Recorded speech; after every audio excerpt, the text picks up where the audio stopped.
A virgin runaway hijacks a millionaire's car and says, "Be quiet, we're getting there."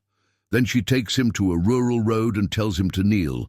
Then 2 minutes later, comment giving a rating from 0 to 10 for my story. Your opinion is very important, and subscribe to my channel to support my work. I count on your help.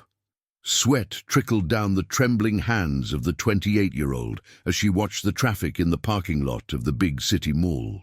Her eyes, marked by invisible scars from a lifetime of hardship, captured every detail when the imported car parked in the reserved space. The sound of the engine silencing echoed like a signal that the moment had arrived. She had studied this routine for weeks. Always the same time, always the same place, always alone. The 30-year-old millionaire stepped out of the vehicle with the natural elegance of someone born with a silver spoon in his mouth, adjusting the tailored suit that cost more than she had ever seen in her entire life. Dark hair, perfectly styled, an imposing presence that drew attention wherever he went. He walked with the confidence of someone who controlled an empire built on inheritances and multi-million-dollar investments. The young woman took a deep breath, feeling the weight of the small kitchen knife hidden in her worn coat. This wasn't how she wanted things to be, but life had pushed her to this precipice. Running away from the foster home had been just the beginning of a desperate journey in search of freedom, but the lack of documents, money, any prospect of a future had brought her here. She approached with quick steps, feeling her heart beat so hard it seemed to echo in her ears. When she was just a few feet away from him, her hands trembled violently as she wielded the knife, pointing it discreetly in his direction. "Get in the car," she whispered in a hoarse voice, trying to sound braver than she really felt. "Passenger seat, now!" The millionaire turned slowly, his eyes meeting hers. For a moment that seemed eternal, they stared at each other. He used to commanding meetings with millions at stake, to making decisions that moved entire fortunes on Wall Street, felt for the first time in years the icy grip of fear running through his veins. She could see in his face the surprise, the shock of someone who had never faced a situation like this. "You don't want to do this," he said softly, his voice controlled despite the shock. "Whatever you need, we can talk. It doesn't have to be like this." "Shut up and obey," she replied, but her voice faltered at the end of the sentence. Tears began to form in her eyes, betraying the despair she was trying to hide behind false courage. "I have no choice. You don't understand." He observed the tremor in her hands, the way she looked nervously around, as if she were being haunted by invisible ghosts. There was something in those eyes that went beyond financial desperation. It was pure terror, the kind that comes from deep traumas and scars that never fully heal. Slowly, he walked to the car and got into the passenger seat, keeping his hands visible. She ran to the driver's side, still wielding the knife with hands that wouldn't stop shaking. When she started the engine, he realized that she could barely hold the steering wheel straight. "Where to?" he asked, keeping his voice calm. "Just drive. Get out of the city." "I'll tell you where to stop," she instructed, trying to control her rapid breathing. During the first few miles in silence, she tried to organize her thoughts. She had never really planned what to do after that moment. Running away from the foster home had been impulsive, driven by the despair of escaping the constant abuse and psychological control that kept her prisoner even as an adult. The cruel director had found ways to keep several people in her custody long beyond the age of majority, taking advantage of their vulnerability and lack of documents to exploit their labor. "You ran away from somewhere," he said softly, breaking the tense silence. It wasn't a question. She stared at him through the rearview mirror, surprised by the observation. "How do you know?" "The way you look around, as if you expect someone to appear at any moment." "I've seen it before," he explained, keeping his tone gentle, "in people who have been hurt for a long time." Tears welled up in her eyes again, but she struggled to keep them under control. "Don't talk like you know me. You don't know anything about me. Nothing about what I've been through." "You're right," he admitted. But I know you're scared. And I know you don't really want to hurt me." They had left the city behind and were driving on a rural road surrounded by abandoned farmlands. The sun began to set on the horizon, tinging the sky with orange hues that contrasted with the tension inside the vehicle. She indicated a dirt driveway between the trees, and he obeyed without question. When they stopped in a secluded clearing surrounded by dense vegetation, she got out of the car quickly and ordered him to do the same. The place was too quiet, only the distant sound of the wind shaking the leaves of the trees. "Kneel," she commanded, pointing the knife at him. He obeyed slowly, placing his knees on the damp earth. He could feel the moisture seeping through the expensive fabric of his pants, but that was the least of his problems at the moment. He looked at her, seeing clearly now the internal conflict that tore her apart. 2 minutes passed in absolute silence. She watched him kneeling, trying to gather the courage to do something she knew she couldn't. The knife trembled so much in her hand that it almost fell to the ground. Finally, her legs gave way and she collapsed, sitting on the ground next to him, sobbing uncontrollably. "I can't," she cried, dropping the knife away from her. "I could never hurt anyone. I just needed money. I need to get out of here, start over somewhere where they can't find me." He watched her cry, feeling an unexpected compassion grow in his chest. Slowly, he sat on the ground next to her, maintaining a respectful distance. "Who are they?" he asked gently. And then, between sobs and broken words, she began to tell her story. She wiped away the tears with the back of her hand, leaving streaks of dirt on her face. Darkness began to envelop the clearing, and only the faint light of the moonlight illuminated their tired faces. The millionaire remained sitting on the damp earth next to her, his relaxed posture demonstrating that he had no intention of fleeing or attacking her. "The foster home where I grew up wasn't like the others," she began, her voice still choked with emotion. "The director managed to keep people there long beyond the age of 18. She said we were too unstable to live alone, that we needed constant supervision. She had forged documents, fabricated medical reports." He listened in silence, watching how her hand still trembled as she spoke. The full moon cast dancing shadows around them, creating an almost unreal atmosphere for that unexpected conversation. "We worked in the laundry, in the kitchen, cleaning. 12, 14 hours a day. Whoever complained went to isolation," she continued, her voice gaining strength as the words came out. "A small room without windows, just a bed and a bucket. Sometimes we stayed there for weeks." "How did you get out?" he asked softly. 3 months ago, a new employee arrived. She was younger, not corrupted like the others. She saw what was really happening there and helped me escape during the midnight shift change," she explained, hugging her knees. "But I don't have real documents. I don't have money. I have nowhere to go. And I know she won't stop looking for me." The millionaire absorbed every word, feeling a strange weight in his chest. His entire life had been built on privileges he considered normal, the multi-million-dollar inheritance left by his parents, the investments that grew automatically, the wealth that multiplied effortlessly. He had never imagined that someone could live in modern captivity, hidden behind institutional facades. "Why me?" he asked. "Why did you choose me?" She let out a bitter laugh. "You have everything. Expensive car, expensive clothes, the look of someone who has never known need. I thought it would be easy to get money from someone like you. I thought it wouldn't make a difference to your bank account. And it wouldn't," he admitted honestly. "The money I have in the safe at home would be enough for you to start a new life anywhere in the country." She stared at him in surprise. "Then why aren't you screaming for help? Why didn't you try to escape?" He was silent for a long moment, looking at his own hands dirty with earth.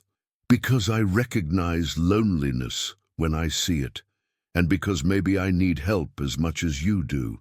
"You?" she asked incredulously. "You have everything a person could want.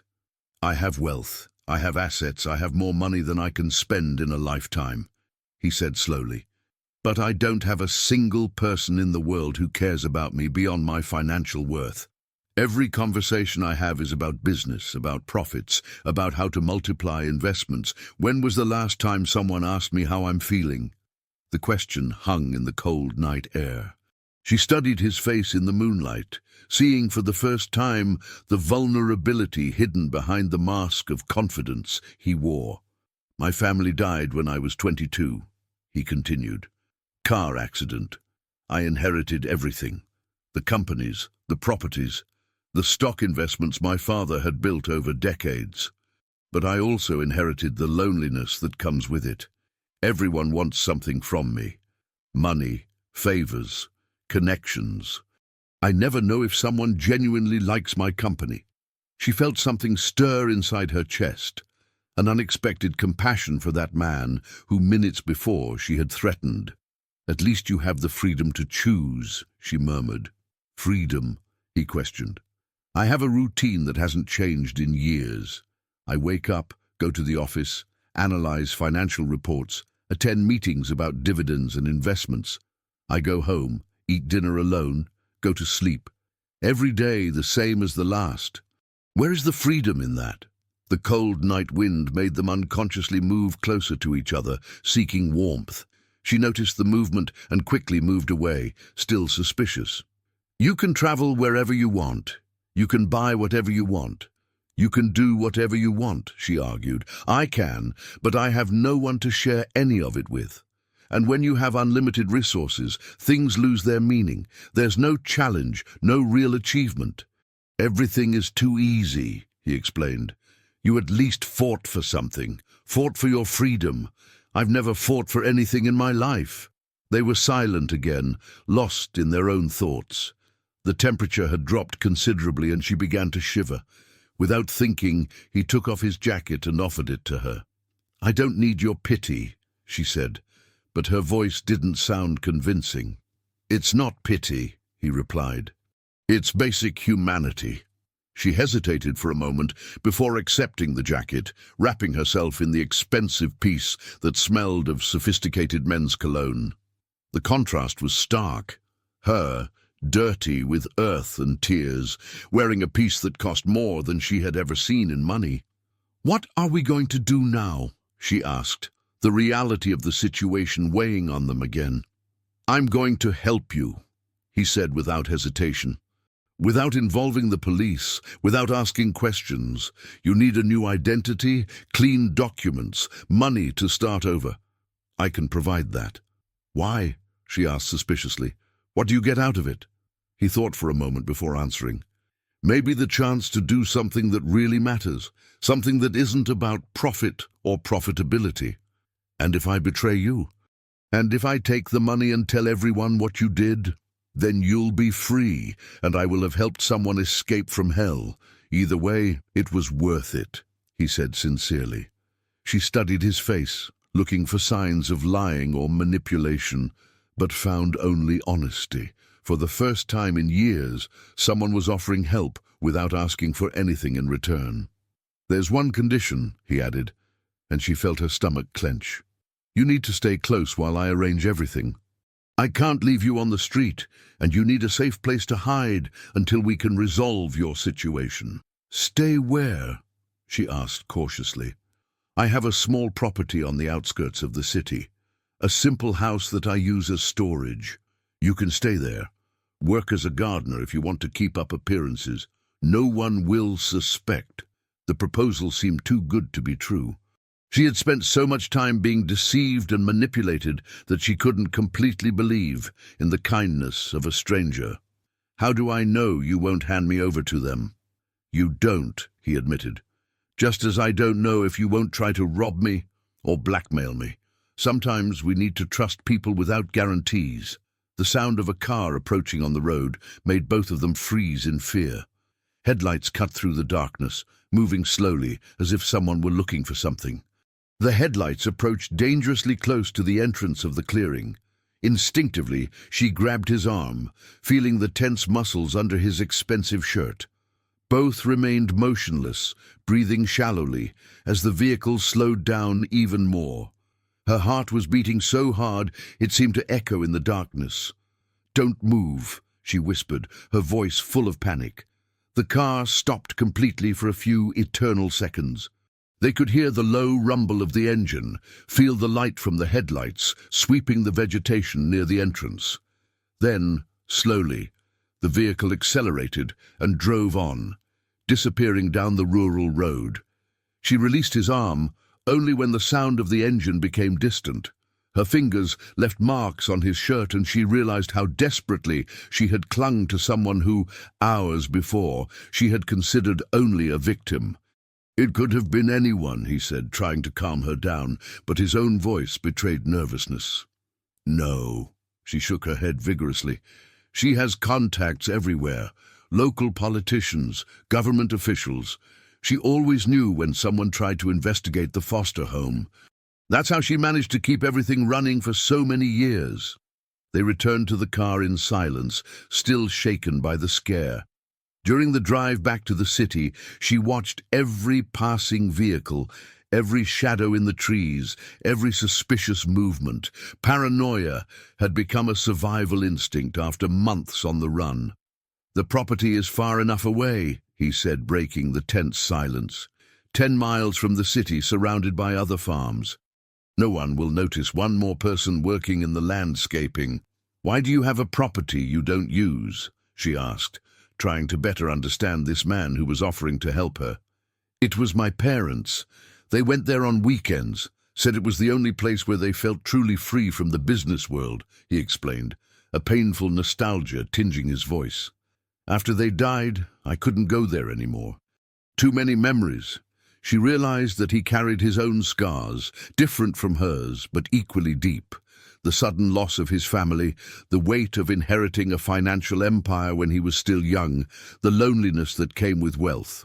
All of this had shaped who he had become. They arrived at the property as dawn was beginning to break on the horizon. The house was simple but well-maintained, surrounded by gardens that had grown wild from neglect.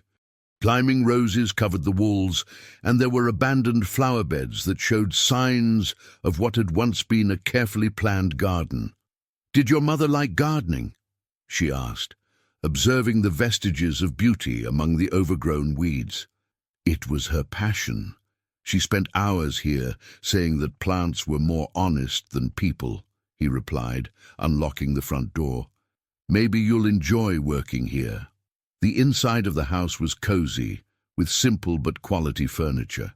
There were dusty photographs on the shelves, a happy couple smiling at different moments in their lives, always embracing, always seeming genuinely in love. "They seem to have been happy," she commented, gently touching one of the frames. "They were. Married young, built everything together. The money came later, but they never lost their simplicity," he said, observing the photos wistfully. "Sometimes I think I'd rather have grown up poor with them than rich without them." In the following weeks, they established a strange but functional routine. He visited the property daily, always with the excuse of checking the state of the house and supervising the landscaping work. She dedicated herself to restoring his mother's gardens, finding an unexpected peace in working with the earth. During the long nightly conversations, they shared pieces of their lives that they had never told anyone. He talked about the constant pressure of keeping the family fortune growing, about the endless meetings discussing investments and financial applications that didn't interest him. She told about the years of forced isolation, about the friends she had lost to the director's cruelty, about the simple dreams she had never been able to pursue. "Have you ever fallen in love?" she asked one night, as they prepared dinner together in the simple kitchen. He stopped cutting the vegetables, thinking about the answer. "I thought I had a few times, but I always found out that they were interested in my money, in the opportunities I could offer. What about you?" "At the foster home that wasn't allowed. The director said that relationships made us weak, vulnerable. Any demonstration of affection between the inmates was severely punished," she replied, stirring the pot with mechanical movements. "I learned not to feel anything for anyone, but now you're free from that," he said softly. Am I? She questioned, stopping stirring. Sometimes I wake up in the middle of the night thinking I'm still there, that all of this is just a dream. He approached her slowly, stopping just inches away. He could smell the cheap shampoo she used, mixed with the perfume of the flowers she took care of during the day. There was something intensely real about her, an authenticity that he had never found in his world of appearances and conveniences. "You're the first real person I've met in years," he confessed softly. She raised her eyes to meet his, feeling an electric current pass between them. For a moment it seemed that he would lean in to kiss her, but the sound of the ringing telephone broke the spell. He answered reluctantly, and she watched his expression gradually change to worry, then to panic. "Understood. Yes, I'll be there early tomorrow," he said before hanging up. "What was it?" she asked, feeling a chill in her stomach. "A private investigator is asking questions about me at the company. Wants to know about my recent expenses, about where I've been spending so much time," he explained, running his hands through his hair. "My assistant thinks it might be someone hired by the shareholders to investigate me." "Or someone hired by her," she murmured, feeling the familiar terror returning to overwhelm her. That night neither of them could sleep. He stayed in the living room, planning how to deal with the investigator without raising further suspicion. She remained in the bedroom, looking out the window and imagining shadowy figures among the trees. The next morning he left early for the city, promising to return as soon as possible. She watched him leave with a pang in her chest that she couldn't explain. In just a few weeks, that man had become her anchor in a world that had always been unstable and threatening. She spent the day working in the gardens with more intensity than usual, trying to calm her anxiety through physical effort. The roses she had planted began to bloom, creating colorful patches among the green leaves. It was the first time in her life that she had seen something grow because of her care, and it gave her a strange sense of purpose. In the late afternoon, she heard the sound of a car approaching. She ran to the window hoping to see him, but the vehicle that stopped in front of the house was different. Two figures got out, a middle-aged woman, elegant and imposing, and a younger man carrying a briefcase. Her blood froze when she recognized the woman's silhouette. Even from a distance, even after months, she would recognize that authoritarian posture anywhere. The director had found her hiding place. She ran to the back of the house, grabbed the small backpack with her few belongings, and went out the back door. She hid behind the tool shed, watching the two figures walk towards the house, examining everything with attentive eyes. The director stopped in front of the flower beds that she had cared for so carefully, plucked a rose and smelled it slowly, as if she knew exactly who had planted that beauty. Then she smiled, the same cruel smile that haunted the fugitives' nightmares. Hidden behind the shed, she watched the director walk around the property with the confidence of someone who had already won the battle. The man accompanying her took pictures of everything: the tended gardens, the house, the organized tools. It was as if they were documenting evidence. Her muscles were tense, ready to run when she heard the familiar sound of his car approaching. Her heart raced. He didn't know the danger that awaited him. The director and her companion positioned themselves strategically on the front porch, waiting. He got out of the car with the tired expression of someone who had spent the day dealing with problems. When he saw the two figures on the porch, he stopped abruptly, and she could see the confusion on his face, gradually turning into apprehension. "You must be the generous protector of our dear runaway," the director said, her voice laden with false gentleness. "I am the director responsible for the institution from which she illegally escaped." "I don't know what you're talking about," he replied, maintaining his composure despite the situation. "Of course you do. For weeks we have been investigating her movements, tracking her small purchases in the city, her visits to banks to exchange small change," she continued, descending the steps slowly. "Imagine our surprise when we discovered that a respected businessman was involved in sheltering a mentally unstable fugitive." The man accompanying her opened the briefcase and took out several documents. We have medical reports proving that she suffers from psychotic episodes, violent tendencies, and inability to live independently. She is legally our responsibility. Hidden, she felt bile rise in her throat. The same falsified documents, the same fabricated reports that kept so many people prisoners in that hellish institution. Furthermore, the director continued, we have evidence that she threatened you with a weapon to force you to help her. You are both victim and accomplice, but we can resolve this discreetly. What do you want? He asked, his voice controlled but tense. We want our ward back, of course, and compensation for the months of lost work, for the costs of the investigation, for the concern she caused us. She smiled coldly.